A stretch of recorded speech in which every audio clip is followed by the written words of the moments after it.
Bismillahirrahmanirrahim. Assalamualaikum warahmatullahi wabarakatuh. Allahumma sholli ala sayyidina Muhammad wa ala ali sayyidina Muhammad.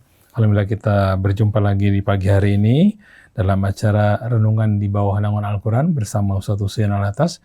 Di sini juga ada Ustaz Isa Al-Kaf dan juga di sana ada Ismi, ada Tanaya, ada Dinda yang sedang PKL dan juga Ondi pada kamera ya. Baik, alhamdulillah Ustaz Husain sudah hadir di sini. Assalamualaikum Ustaz Husain, Ustaz Isa. Ustaz, sehat Ustaz ya? Baik, kita mulai acara ini dengan membaca Al-Fatihah. A'udzu billahi minasy syaithanir rajim. Bismillahirrahmanirrahim. Alhamdulillahi rabbil alamin. Ar-Rahmanir Rahim. Maliki yaumiddin. Iyyaka na'budu wa iyyaka nasta'in.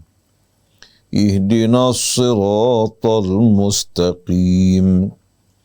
Siratal ladzina an'amta 'alaihim ghairil maghdubi 'alaihim waladdallin.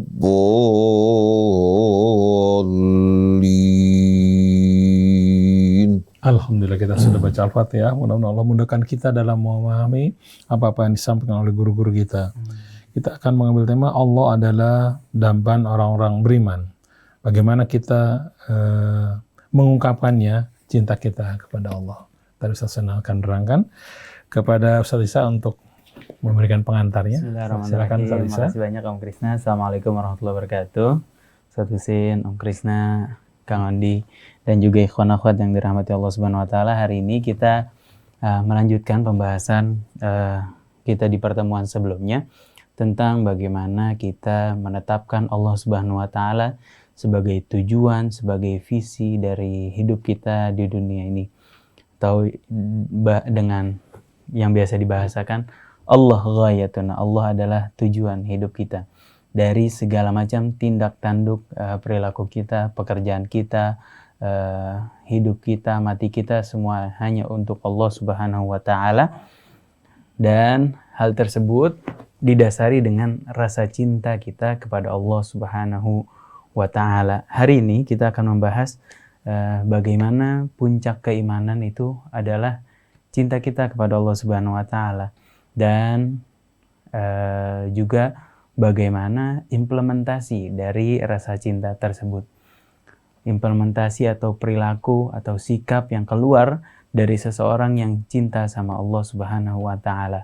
Mustahil orang yang mengaku cinta sama Allah Subhanahu wa taala tidak memiliki rasa takut di dalam hatinya. Mustahil orang yang cinta sama Allah Subhanahu wa taala tidak merasa diawasi, tidak merasa dibersamai oleh Allah Subhanahu wa taala. Sering kita mendengar istilah Islam itu agama cinta. Islam itu cinta. Islam itu agama yang membawa kita kepada kecintaan. Islam itu adalah agama yang berisikan ajaran-ajaran cinta. Tapi kadang-kadang kita lupa bahwa di dalam rasa cinta itu seharusnya ada rasa takut. Mustahil orang yang mengaku cinta sama Allah Subhanahu wa taala tidak punya rasa takut sama Allah Subhanahu wa taala. Mustahil orang yang mengaku cinta sama Allah Subhanahu wa taala dan menjalankan agama cinta dengan ringan melakukan sesuatu yang tidak disukai oleh zat yang dicintainya. Kita kadang-kadang sama pasangan kita atau sama orang tua kita saja melakukan hal-hal yang tidak mereka sukai, kita takut mereka kecewa, takut mereka marah, takut mereka murka sama kita. Apalagi kecintaan kita kepada Allah Subhanahu wa taala seharusnya mengantarkan kita untuk membatasi tindak tanduk kita untuk senantiasa berada di jalan yang diajarkan oleh Allah Subhanahu wa taala. Juga cinta seharusnya membawa kita kepada ajaran-ajaran atau risalah yang diutus oleh Allah Subhanahu wa taala yaitu baginda Nabi Muhammad SAW. Secara detail nanti akan dijelaskan oleh Ustadz Husin melalui ayat-ayat yang Allah Subhanahu wa taala turunkan di dalam Al-Qur'an mengenai bagaimana implementasi dari seseorang yang mengaku cinta kepada Allah Subhanahu wa taala. Silakan Ustaz.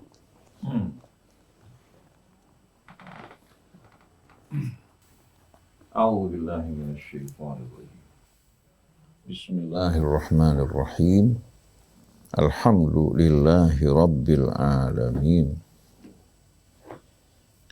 Hamdan katsiran tayyiban mubarakan fih kama yuhibbu rabbuna wa yarda. Allahumma salli wa sallim wa barik ala abdika wa rasulika sayyidina wa nabiyyina Muhammadin wa alihi wa sahbihi wa sallim. Subhanaka la ilma lana illa ma 'allamtana innaka antal alimul hakim. Allahumma atina min indika rahmah wa 'allimna min ladunka ilman nafi'a wa anfa'na bima 'allamtana. Rabbana zidna ilman wa alhiqna bis salihin. Amma ba'du.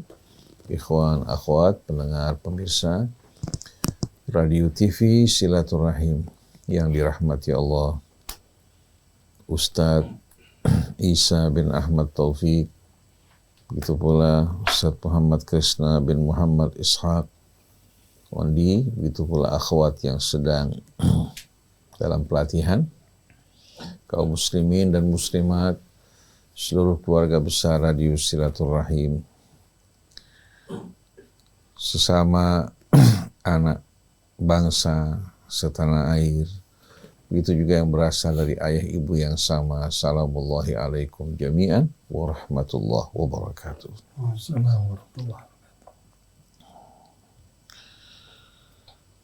Pada pagi hari ini insya Allah kita akan melanjutkan perbincangan kita, renungan kita di bawah naungan Al-Quran. Setelah kita mulai pada kajian yang lalu dengan judul Allahu ghayatul mu'minin, Allah adalah tujuan, dambaan, dan kecintaan orang-orang yang beriman.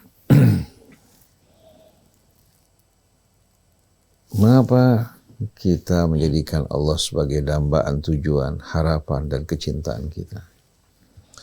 Jawabannya jelas, gamblang bagi yang mau berpikir dan merenung. Kemana mata kita memandang, telinga kita mendengar, seluruh apa yang berada dalam jangkauan indera kita, begitu pula akal kita, pengetahuan kita, perasaan kita, kita betul-betul merasakan bahwa kita menemukan Allah Subhanahu wa ta'ala. Wa fi kulli syai'in lahu ayatun tadullu ala annahu wahid. Dalam segala sesuatu kita menjumpai bukti tanda bahwa dialah Allah yang Maha Esa, yang Maha Pengasih, yang Maha Penyayang, yang rahmatnya meliputi segala sesuatu. Seorang bertanya, Ustadz, bagaimana kamu mencintai, mengimani sesuatu yang kamu tidak dapat lihat dengan indera kamu? Ini pertanyaan yang diungkapkan oleh mereka yang memuja materi atau yang diyakini oleh kaum materialis, hanya mengimani apa-apa yang berada pada jangkauan indera kita. Apakah berarti di luar jangkauan indera manusia yang tidak terjangkau merupakan hal-hal yang tidak ada? Bagaimana kira-kira dia bisa meyakini akan adanya jiwa dan ruh dalam dirinya? Apakah berarti indera yang tak mampu untuk melihat ruh maupun jiwa menunjukkan kedua-duanya tidak ada? Kalau kita berbicara mengenai Allah, sesungguhnya zat yang paling jelas, yang paling nampak, yang paling terang adalah Allah. Karena apa? Karena keberadaan Allah, keberadaan yang wajib. Alam raya dan seluruh isinya dengan tatanan, aturan, dan nizamnya menunjukkan adanya penata, pengatur, penjaga, dan pemelihara. Hanya orang yang tidak berakal, ya, hanya orang-orang yang tidak berpikir yang mengatakan bahwa alam raya ini terjadi dengan sendirinya, tanpa ada pencipta, tanpa ada penjaga, pemelihara, dan pengatur. Kalau seandainya kamera yang pada saat ini memantau dan menyiarkan siaran kita, begitu pula katakan switcher, dia bekerja dengan sendirinya. Dan kamera ini juga tercipta, terjadi dengan sendirinya, tanpa ada yang menata, yang menciptakan. Orang yang mengatakan hal ini dikatakan sebagai apa? Orang yang tidak waras. Kalau seandainya satu panci opor atau rendang terjadi dengan sendirinya, yang mengucapkan hal ini layak dimasukkan ke rumah sakit jiwa. Apalagi alam raya dan seluruh isinya. Keberadaan kita di bumi dan buminya merupakan keberadaan yang kecil di tengah-tengah alam raya ini. Jadi mustahil alam raya, seluruh isinya, keteraturan, keharmonian, keseimbangan yang ada tanpa ada yang menata dan mengatur. Lalu kita bertanya, kira-kira berapa banyak kekuatan yang mengatur memelihara alam raya ini? Jawabannya, seandainya ada pencipta, penguasa, pemelihara selain dari Allah yang turut bekerja, niscaya akan terjadi kerusakan di alam raya ini. Tapi ternyata nizam, tatanan, aturan di alam raya menunjukkan bahwa penatanya, yang menetapkan aturannya, ya, yang menciptakan hanyalah satu, la syarikalah, tiada sekutu baginya. Jadi alam dan diri kita semua berasal dari Allah dalam penjagaan, pemeliharaan dan rahmat Allah. Dan kita juga kembali menuju Allah Subhanahu wa Ta'ala yang memberitahukan kita bahwa keberadaan kita di bumi, ya, yang terbatas waktunya ini sebagai ujian yang akan menentukan lulus dan gagalnya kita di hari kemudian. Maka Allah dengan sederhana menerangkan huwal awwalu wal akhir. Dialah awal dari segala sesuatu. Di mana segala sesuatu berawal daripadanya, wal akhir, dan juga segala sesuatu semuanya kembali menuju kepadanya. Wal zahir, dan yang paling nampak keberadaannya, yang paling jelas, walaupun indera tak mampu melihat, tapi hati kita, perasaan kita, jiwa kita merasakan keberadaannya pada apa yang kita lihat, kita dengar, kita rasakan, kita fikirkan. Kalau memang kita tidak terpaku dalam pemujaan dan penyembahan terhadap materi. Karena di saat dia menyaksikan mataharinya, bintang-bintangnya, bulannya, buminya bersama planet yang lain, dia menyaksikan semua ini, pasti dia akan mengatakan apa? Bahwa di balik semua ini ada penguasa, ada pemelihara yang menjaga dan menetapkannya. Maka Allah berfirman, wa ilahukum ilahun wahidun la ilaha illa huwar rahmanur rahim. Sesungguhnya Tuhan kalian hanyalah satu Tuhan, tiada Tuhan selain daripadanya. Huwar rahmanur rahim, dialah satu-satunya yang maha pemurah lagi maha penyayang. Jadi dia yang paling nampak, dia juga apa? Yang tersembunyi dari indera kita, bukan karena ketidakjelasan Allah, tapi karena apa? Keterbatasan indera kita. Jangankan Allah, banyak hal yang tak mampu untuk kita jangkau dengan indera kita. Atom-atom yang berada pada tubuh kita, virus, bakteri, begitu juga ya, jiwa dan ruh kita, mata tak mampu melihat. Tapi tidak ada yang mengingkari keberadaan virusnya, bakterinya, begitu pula jinnya, termasuk juga jiwa dan ruhnya. Oleh karena itu, Allah Subhanahu wa Ta'ala tidak termasuk dalam kategori yang gaib. Tapi Allah bersama kita dimanapun kita berada.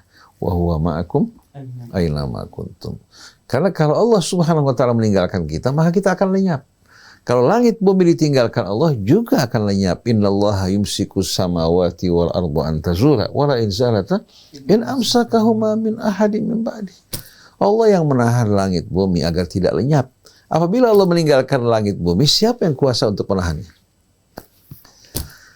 Nah, di sini kita melihat bahwa semua nikmat karunia potensi yang ada pada kita, yang ada di sekeliling kita sebagai hidangan, pemandangan yang begitu indah, pada keluarga yang kita cintai, semua berasal dari Allah. Apakah tidak mengundang, manggil kita untuk betul-betul bersyukur dan mencintai Allah Subhanahu wa Ta'ala melebihi segala sesuatu. Kalau sesuatu yang kita cintai lenyap, tidak akan apa? Tidak akan menimbulkan perubahan di alam raya. Tapi kalau Allah meninggalkan kita, siapa lagi selain dari Allah Subhanahu wa Ta'ala yang dapat menggantikan kedudukan Allah Subhanahu wa Ta'ala? Oleh karena itu, orang yang bersama Allah, mereka tidak akan pernah sama sekali kehilangan. Yang pergi dari keluarga yang dicintai akan kembali padanya. Dia tidak akan pernah sama sekali mengalami frustasi, ketakutan, dan kesedihan. Semua yang diperlukan ada pada Allah. Semua yang ditakuti juga Allah kuasa untuk menjaga dan melindunginya. Maka seandainya dia mencintai Allah, mempercayakan hidupnya kepada Allah, berserah diri kepadanya, dan takut kalau Allah meninggalkan dirinya, itu merupakan hal yang wajar. Jadi kita, orang-orang yang beriman, seharusnya betul-betul kita mempercayakan hidup kita, loyalitas kita, rasa hormat kita, syukur kita yang sebenar-benarnya kepada Allah. Lalu orang bertanya, bagaimana sikap kita pada makhluk-makhluk di sekeliling kita? Apakah dibenarkan kita mencintai mereka, istri kita, anak kita, teman-teman kita, orang yang berbuat baik pada kita? Apakah dibenarkan kita mensyukuri kebaikan mereka? Itu merupakan satu hal yang dianjurkan, yang diperintahkan Allah Subhanahu wa Ta'ala. Tapi jangan sekali-kali kita mencintai mereka melebihi kecintaan kita kepada Allah. Karena sikap kita yang mencintai sesuatu, mempercayakan diri kita kepada sesuatu, menyerahkan loyalitas kita kepada sesuatu, ya, keluar dari keridhaan Allah, berarti satu penyimpangan dalam hidup ini yang akan menimbulkan kerusakan.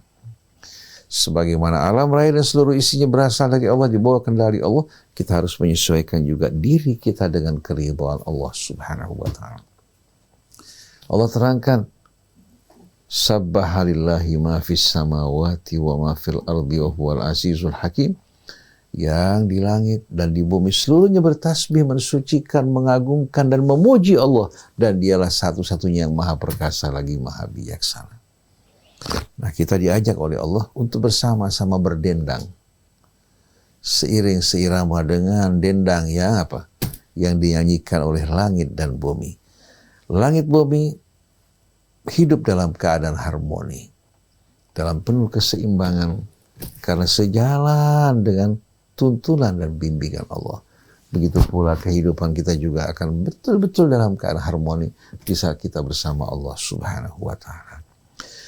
Nah, kalau kita tahu bahwasannya yang layak untuk kita cintai melebihi segala sesuatu adalah Allah, dan kita harus mencintai selain dari Allah sejalan dengan keridhaannya, agar tidak melenceng dari apa?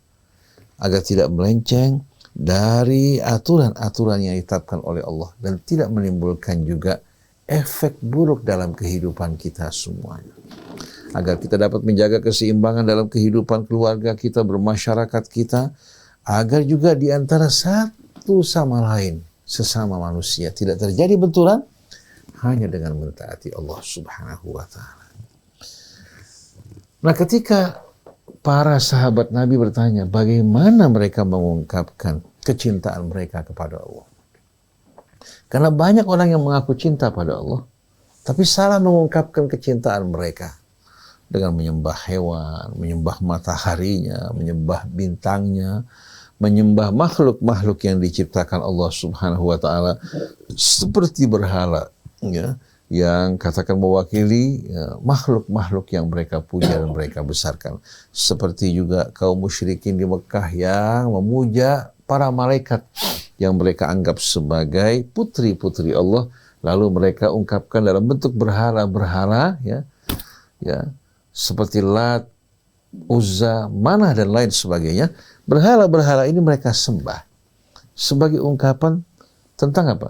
Tentang putri-putri Allah itu, para malaikat. Dengan menyembah malaikat menjadi perantara yang menghubungkan mereka dengan Allah, mereka akan merasa bahwa ibadah mereka lebih baik, lebih sempurna dari umat Nasrani yang menyembah Yesus.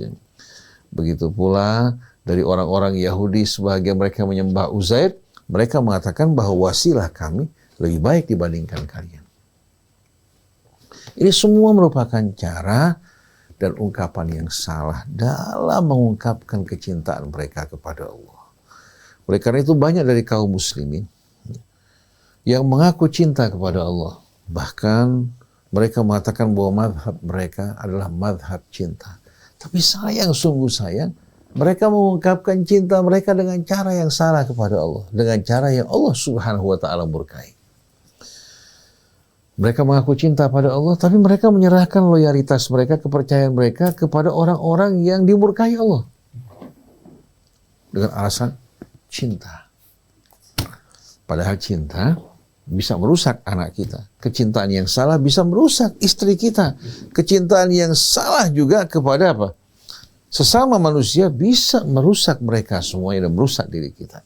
Maka Allah arahkan kita dalam surat Al-Imran, Qul in kuntum tuhibbunallah fattabi'uni yuhibbukumullah wa yaghfir lakum dzunubakum wallahu ghafurur rahim. Katakan, bila kalian benar-benar cinta kepada Allah, ya, ini perintah langsung dari Allah kepada Rasulnya, fattabi'uni, ikuti aku. Jadi apabila kalian benar-benar cinta kepada Allah, buktikan kecintaan kalian dengan mengikuti Rasul dengan bimbingan petunjuk yang disampaikan untuk kita semua. Karena Rasul tidak berbicara dari dirinya, tapi ayat-ayat Allah yang dibacakan oleh Rasul merupakan pesan-pesan yang langsung datang dari Allah. Begitu juga para ulama, seharusnya sebagaimana Rasul yang membawa risalah dari Allah, mereka juga menyampaikan dan melanjutkan pesan-pesan Allah yang diturunkan pada Rasulnya. Jadi, qul in kuntum tuhibbunallaha, katakan bila kalian cinta pada Allah, fattabi'uni, ikutilah aku, yuhibbukumullah, niscaya Allah akan membalas cinta kalian. Begitu Allah mencintai kalian, maka kehidupan kalian di bawah kecintaan dan rahmat Allah. Coba kalian renungkan, bayangkan bagaimana kecintaan Allah bila dicurahkan pada kalian.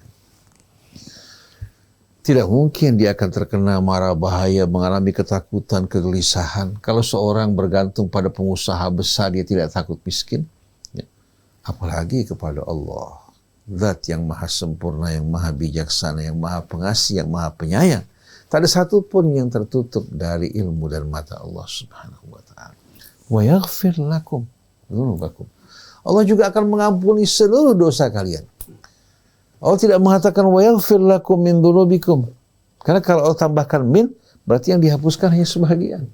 Tapi kalau yaghfir lakum dzunubakum, artinya Allah akan ampuni seluruh dosa kalian begitu kalian mentaati Rasul. Yang lalu semuanya akan diampuni sebagaimana dulu mereka menyembah berhala. Mereka dulu melakukan perbuatan-perbuatan yang dimurkai Allah begitu. Kaum musyrikin ini beriman pada Allah, mengikuti Rasulnya, Allah ampuni semua kesalahan-kesalahan mereka di masa lampau. Seperti yang dialami oleh sahabat-sahabat Nabi kita Muhammad SAW. Wallahu ghafurur rahim. Sesungguhnya Allah benar-benar maha pengampun lagi maha penyayang. Kata ghafur ini betul-betul merupakan sebuah nama Allah subhanahu wa ta'ala yang amat indah. Bukan hanya mengampuni, juga menutupi semua keburukan kita, menggantikannya dengan kebaikan.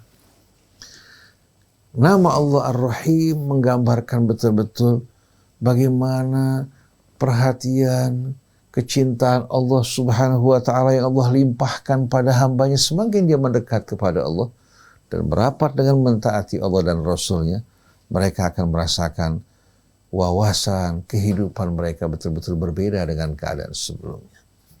Karena banyak orang di tengah kekayaan, kedudukan, nama dan gelar yang dimiliki, hidupnya sempit dan gelap gulita. Dia akan keluar dari kebuntuan ini, menerobos kehidupan dunia yang amat sempit menuju alam yang berbeda. Ketika dia mengucapkan Allahu Akbar, dia keluar dari alam wawasan yang sempit menuju kebesaran dan keagungan Allah.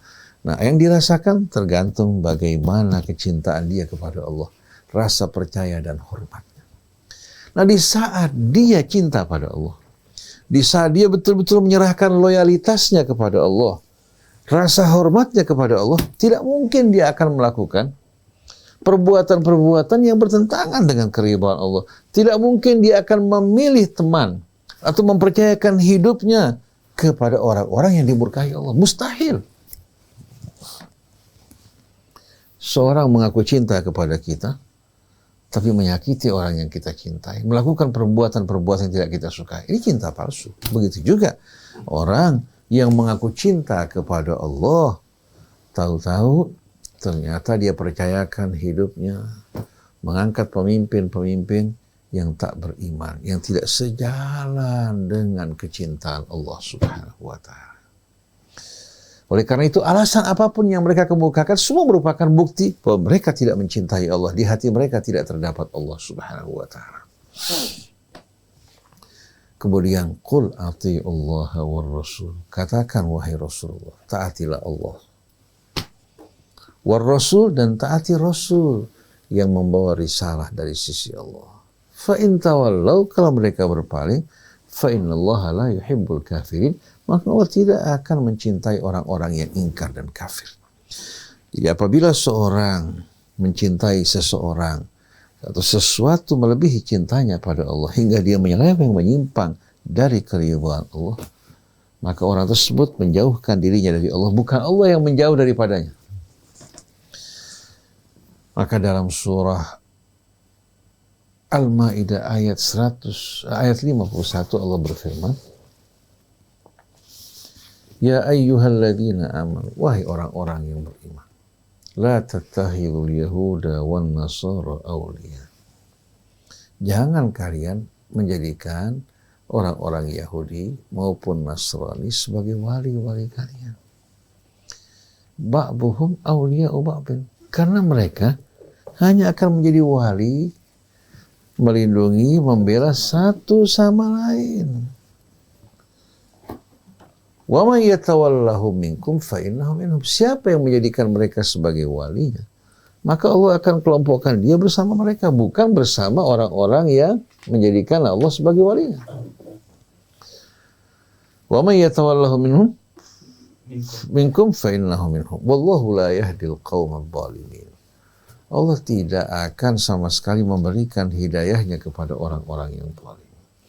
Oleh karena itu Allah berfirman, ala inna awliya Allahi la khawfun alaihim wa lahum yahzanun. Alladzina amanu wa kanu yattaqun. Sesungguhnya wali-wali Allah, ya, mereka tidak akan mengalami ketakutan maupun kesedihan. Begitu mereka percayakan hidup mereka kepada Allah, serahkan loyalitas mereka kepada Allah, maka Allah yang akan menjadi wali pelindung mereka, yang akan menjaga mereka dan apa yang mereka cintai. Seandainya mereka berpisah dari orang yang mereka cintai atau sesuatu yang mereka cintai, ini justru perpisahan sementara, bukan untuk selama-lamanya. Yaitu mereka-mereka yang beriman kepada Allah, mempercayakan hidupnya pada Allah, mencintai Allah melebihi segala sesuatu, dan mereka betul-betul bertakwa menjaga apa-apa yang Allah Subhanahu wa Ta'ala turunkan dari petunjuk kepada mereka. Lalu Allah janjikan apa? Lahumul busyra fil hayatid dunya wa fil akhirah. Allah sediakan kabar gembira bagi mereka dalam kehidupan dunia maupun dalam kehidupan akhirat. Bagaimana mungkin mereka akan mengalami ketakutan, kesedihan, sedangkan kabar gembiranya mereka akan saksikan dalam kehidupan dunia. Rasa tumaknina, rasa sakinah. Walaupun hanya tinggal dalam sebuah gubuk yang kecil, dia menikmati surga yang lebih indah dibandingkan surga yang yang dinikmati oleh mereka-mereka yang ingkar kepada Allah, yang hidup dalam kegelisahan dan ketakutan, hidup dalam suasana yang penuh dengan kemelut. Tapi orang yang beriman, jiwa mereka penuh kedamaian dan ketentraman. Ini merupakan salah satu ciri tanda orang-orang yang betul-betul mencintai Allah, menyerahkan walaknya, loyalitasnya, mempercayakan seluruh hidupnya kepada Allah Subhanahu wa Ta'ala, dan sekali-kali mereka tidak akan mempercayakan hidup mereka atau walak mereka kepada selain Allah. Pertanyaannya, apakah ini sesuai dengan realita akal sehat apa tidak? Kalau dia meninggalkan Allah yang Maha Kuasa, yang meliputi segala sesuatu ilmunya, yang Maha Kaya, kepada selain Allah, kebodohan bukan? Kebodohan. Tapi masih banyak orang ya, yang mengajukan berbagai macam alasan-alasan kosong, berdebat secara kusir tanpa dasar bukti dan kebenaran, berusaha menyelewengkan ayat-ayat Allah pada tempatnya. Kenapa? Karena kecintaan mereka kepada Allah Subhanahu wa taala dipertanyakan. Mereka lebih loyal kepada apa? Orang-orang yang menguntungkan mereka dari sisi materi dan kehidupan dunia. Maka Allah akan kumpulkan bersama mereka. Seperti firman Allah dalam suratul An'am, wa kadzalika nuwalli ba'dadh dhalimina ba'dhan bima kanu yaksibun. Demikianlah kami satukan orang yang zalim satu sama lain. Allah nggak sebutkan muslim dan muslim. Orang-orang yang zalim dari orang Islam maupun dari orang di luar Islam disatukan. Karena apa? Karena maslahat, kepentingan, keuntungan yang sama. Bima kanu yaksibun. Ada simbiosis mutualisme di antara mereka. Oleh karena itu, dalam suratul Maidah juga Allah sebutkan dan lanjutkan, ya ayyuhalladzina amanu, wahai orang-orang yang beriman, man yartadda minkum an dini, siapa di antara kalian yang murtad keluar dari agamanya. Ayat ini turun setelah ayat tadi, ayat 51 dalam surat Al-Maidah, yang mengingatkan kita orang yang beriman untuk tidak mengangkat orang-orang yang tidak seiman ya, dengan kita sebagai wali-wali kita yang kita percayakan hidup kita kepada mereka. Jadi siapa saja yang menyalahi hal ini, keluar dari agamanya, fasaufa ya'tillahu biqaumin yuhibbuhum wa yuhibbuna. Maka Allah akan gantikan mereka dengan satu kaum yang dicintai Allah. Allah cinta pada mereka. Dan kebalikannya juga mereka cinta kepada Allah. Adillatin alal mu'min. Ciri-cirinya, bersama orang yang beriman mereka merendah, mengalah. Sampai orang beranggapan mereka adalah orang-orang yang penakut, yang minder. Padahal bukan. Dia merendah, mengalah. Seperti seekor kucing atau harimau yang berhadapan dengan anaknya. Kuku-kuku yang tajam semua apa? Ditarik ke dalam. Demikian pula tariknya tidak digunakan untuk berhadapan dengan anaknya, dijilati dengan penuh kehangatan kemesraan. Tapi a'izzatin al-kafirin, di hadapan orang-orang kafir, mereka menunjukkan wibawa mereka, pengaruh mereka, rasa percaya diri mereka, dan kekuatan mereka. Tidak gentar menghadapi orang-orang kafir. Jadi begitu mereka berhadapan dengan orang-orang kafir, bukan berarti berbuat aniaya. Menghadapi ancaman mereka, teror mereka, begitu pula kedudukan mereka dan kekayaan mereka, sedikit pun tidak merasa minder. Bukan seperti saat ini. Sholat, jidatnya hitam, jenggotnya panjang, berjubah, tapi berhadapan dengan mereka, merendah di hadapan mereka. Karena dunia yang mereka lihat. Tapi ada orang, dalam pengetahuan agama sedikit, tapi punya rasa betul-betul apa? Rasa keimanan, hormat kepada Allah, kecintaan pada yang membuat mereka sedikit pun tidak memandang ahli dunia. Mereka tidak tergiur dengan dunia yang di tangan mereka, tapi yang mereka dambakan adalah Allah. Yuhibbuhum adillatin alal mu'min a'izzatin al kafirin. Bukan seperti sekarang menghadapi orang-orang kafir mereka berangkulan. Menghadapi orang-orang kafir mereka melemah dan merunduk, tapi terhadap sesama umat Islam kafir, sesat, finnar. Kan aneh luar biasa. Jadi yang menjadi musuh mereka sesama kaum muslimin, bukan berbicara dengan lemah lembut, mengajak mereka, mendidik mereka, tapi kesenangannya kalau membuat orang keluar dari surga menuju api neraka. Maka sebagai balasan Allah terhadap mereka, mereka yang akan dijerumuskan dalam api neraka. Yujahiduna fi sabilillah. Mereka berjuang di jalan Allah. Jihad ini bukan hanya terbatas perang. Karena kehidupan manusia sebagian besar dalam suasana damai. Perang itu hanya sekali-sekali. Mereka berjuang di jalan Allah. Berjuang untuk mesejahterakan keluarganya, saudaranya, masyarakatnya, bukan orang-orang yang egois. Untuk mengembangkan pendidikan, wawasan bangsanya yang beriman juga. Ya. Kemudian bagaimana memajukan mereka hingga mereka berjuang dalam bidang pendidikan mereka terdepan. Pada saat mereka menerima amanat, mereka menunjukkan sikap amanat dan kejujuran yang luar biasa. Mereka juga melakukan penelitian untuk menemukan penemuan-penemuan yang bermanfaat untuk umat. Jadi mereka dalam perjuangan tidak kalah dibandingkan orang di luar Islam. Cuma bedanya, satu berjuang bukan untuk Allah, yang satu berjuang untuk mengungkapkan cinta mereka kepada Allah. Di saat menjadi seorang dokter, dia bekerja bukan hanya untuk materi.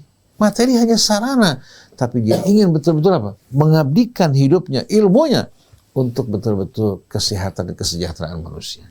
Di saat dia menjadi seorang guru-guru yang betul-betul serius untuk mendidik, mengajar. Kenapa? Karena cintanya pada Allah.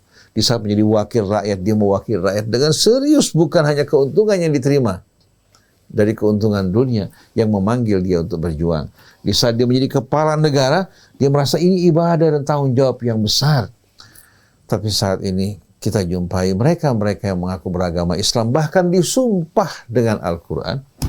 Tapi ternyata apa yang mereka lakukan sekali-kali tidak berhubungan dengan Allah maupun dengan kitab sucinya.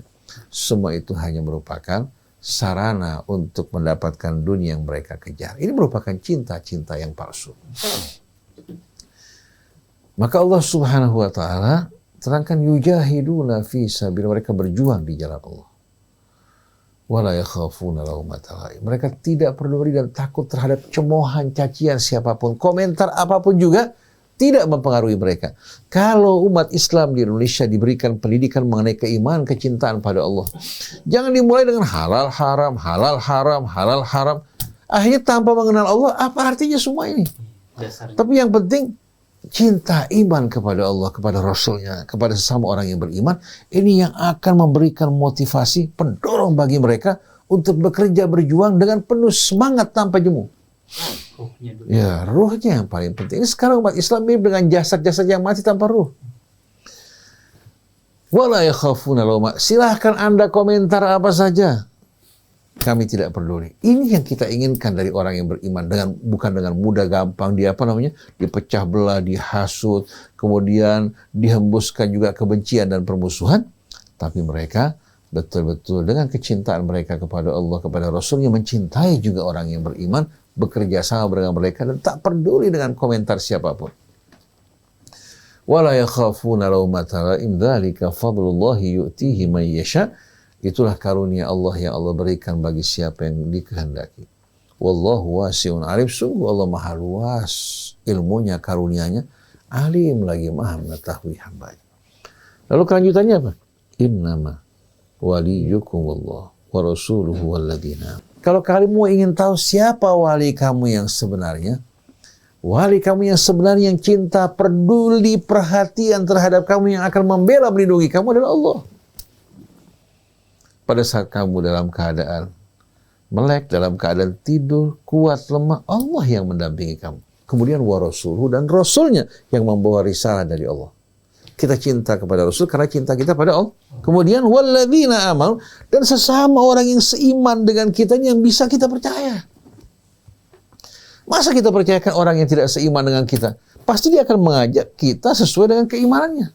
Inna waliyukumullah wa rasuluhu walladzina amanu alladzina yuqimuna shalah wa yu'tuna zakat. Mereka yang mendirikan salat, kemudian juga mengeluarkan zakat, mereka wahum raki'un, dan mereka ruku tunduk di hadapan kebesaran keagungan Allah.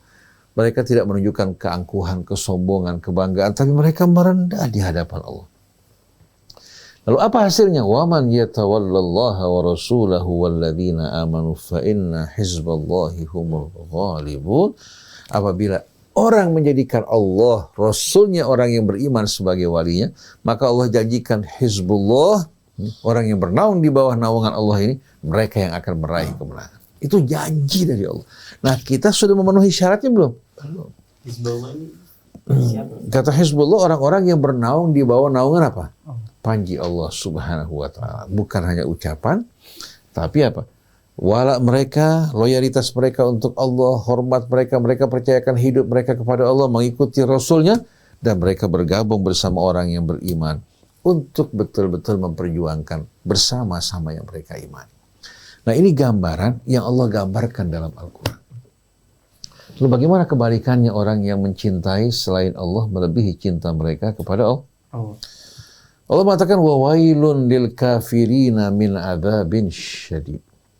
Allah tetapkan kecelakaan, kebinasaan bagi orang-orang kafir dari azab yang maha pedih. Alladzina yastahibbunal hayatad dunya 'alal akhirah wa yasudduna an sabilillah. Itu mereka-mereka yang apa? Yang mencintai dunia dengan betul-betul sangat, melebihi cinta mereka terhadap hari akhirat, melebihi cinta mereka kepada Allah. Kita perhatikan di sini Allah gunakan kata kerja yang diambil dari kata hub, ya, tapi dengan tambahan huruf. Yastahibbun, bukan yuhibbun, karena akar katanya atau asal kerjanya, ya, asal kata kerjanya adalah ahabba yuhibbu. Sebetulnya habba yahubbu, ya. Yang sering digunakan ahabba yuhibbu. Tapi istahabba yastahibbu, ya, merupakan kata kerja yang apa? Yang berisikan tambahan huruf untuk menunjukkan makna tertentu. Orang Arab bilang ziyadatul wazni tadullu ala ziyadatil wa'na. Dengan tambahan huruf ini maknanya akan lebih apa? Dalam lagi. Jadi alladzina yastahibbunal hayatad dunya, itu mereka-mereka yang amat sangat mencintai kehidupan dunia melebihi kecintaan mereka pada akhirat. Kita cinta pada anak boleh, cinta pada istri boleh, cinta juga pada materi boleh, tapi jangan kecintaan kita pada sarana ini melebihi kecintaan kita pada tujuan hidup kita, yaitu Allah. Jadi alladzina yastahibbunal hayatad dunya 'alal akhirati wa yasudduna an sabilillah wa yabghunaha iwaja. Mereka ingin jalan Allah ini apa? Dalam keadaan bengkok. Artinya apa? Kalau jalan Allah bengkok karena apa? Yang hak tidak dijelaskan, tidak dinampakkan, mereka di saat berbuat salah juga apa? Tidak akan ada yang menegur mereka atau memoyokkan mereka. Jadi mereka ingin betul-betul jalani dalam keadaan remeng-remeng, tidak jelas. Maka kewajiban ulama menjelaskan mana yang hak, mana yang batil. Kalau ulama berdiam dalam kondisi seperti ini, maka mereka termasuk dalam golongan syaitanul akhras. Jadi alladzina yastahibbunal hayatad dunya al-akhirah wa yasudduna an sabilillah, mereka betul-betul mencintai kehidupan dunia melebihi kecintaan mereka pada akhirat dan berpaling dari jalan Allah, juga memalingkan orang dari jalan Allah. Wa yabghunaha iwaja, dan menginginkan jalan Allah dalam kebengkokan, dalam keadaan tidak jelas, ya.